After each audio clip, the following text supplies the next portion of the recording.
नमस्कार. आपलं सकलममध्ये स्वागत आहे. आजच्या खास पॉडकास्टमध्ये आपण चर्चा करणार आहोत एका महत्त्वाच्या घडामोडीवर. स्वीकृत सदस्य म्हणून जिल्हा परिषद सभागृहात प्रवेश मिळवण्यासाठी अनेकांनी केलेली मोर्चेबांधणी. जिल्हा परिषदेत सदस्य म्हणून स्थान मिळवणं ही अनेकांच्यासाठी प्रतिष्ठेची आणि पुढील राजकीय वाटचालीची प्रमुख बाब मानली जाते. जिल्हा परिषद सदस्य ते मंत्रिपदापर्यंत अनेक नेत्यांनी राजकीय प्रवास केलाय. म्हणूनच राजकीय करिअरच्या दृष्टीने हा पहिला टप्पा मानला जातो. यामध्ये काहींना यश मिळतं तर काही वेळा पराभवालाही सामोरं जावं लागतं. मात्र असेही काही कार्यकर्ते असतात त्यांना उमेदवार म्हणून संधी मिळत नाही. तर काही कार्यकर्ते पडद्याच्या मागे राहून काम करत असतात, पक्षाची धोरणं राबवत असतात. त्यांना थेट निवडणुकीतून संधी मिळत नाही. त्यामुळे अशा कार्यकर्त्यांची सोय म्हणून स्वीकृतची संधी दिली जाते. नुकत्याच जिल्हा परिषद आणि पंचायत समितीच्या निवडणुका पार पडल्या. ही निवडणूक लढवण्यासाठी अनेक जण इच्छुक होते. यामध्ये इतर राजकीय पक्षांपेक्षा भाजपच्या इच्छुकांची संख्या सर्वाधिक होती. त्यावेळी त्यांना आतापुरतं थांबा, तुम्हाला स्वीकृत मध्ये घेतो असा शब्द दिला होता. पंचायत समितीमध्ये तर पहिल्यांदाच स्वीकृत सदस्य येत आहेत. 34 वर्षांनंतर हा निर्णय पुन्हा लागू होत असून या सदस्यांना मतदानाचा अधिकार नसेल. ते अध्यक्ष किंवा उपाध्यक्ष पदाची निवडणूक लढवू शकणार नाहीत. तथापि त्यांच्या अनुभवाचा फायदा सभागृहात होईल ही भावना यामागे आहे. त्यांचा अनुभव आणि तज्ज्ञ म्हणून काम करण्याची भूमिका हा यामागचा उद्देश आहे.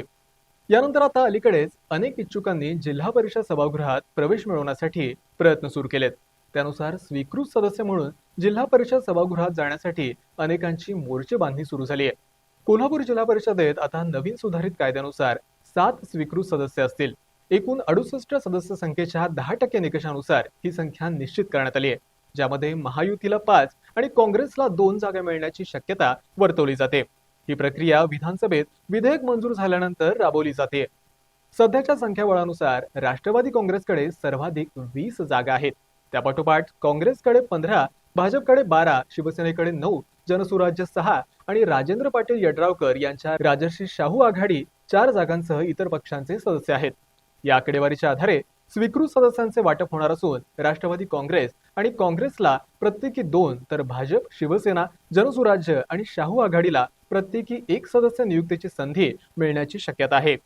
कोल्हापूर जिल्हा परिषदेत सध्या एकूण 68 सदस्य आहेत. त्यामध्ये आता 7 स्वीकृत सदस्यांची भर पडणार आहे. या नियुक्त्यांमुळे काही निष्ठावंत कार्यकर्त्यांचे राजकीय पुनर्वसन होईल. त्यासाठी स्वीकृतसाठी इच्छुक असलेल्यांनी आपापल्या पक्षातील वरिष्ठ नेत्यांच्याकडे जोरदार फिल्डिंग लावण्यास सुरुवात केली आहे.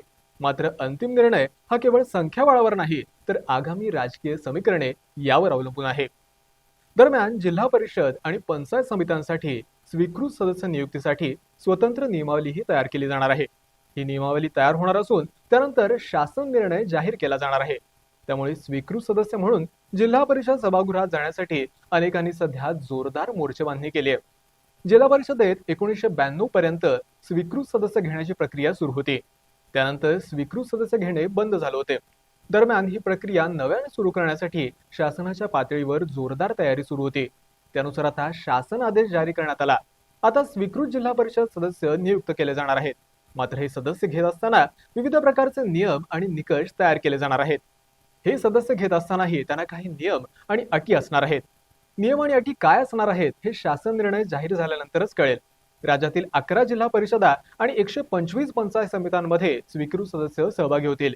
मात्र हा प्रश्न फक्त स्वीकृत सदस्य निवडीचा नाही तर तो आहे राजकीय गणितांचा, स्थानिक नेतृत्वाचा आणि सत्ता संतुलनाचा.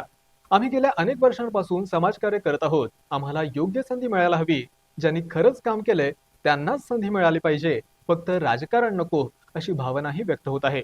तर दुसरीकडे इच्छुकांची वाढती संख्या, राजकीय गणित आणि गटबाजी यामुळे स्वीकृतसाठी कार्यकर्त्यांना संधी देताना नेत्यांची देखील मोठी डोकेदुखी ठरणार आहे हे मात्र निश्चित.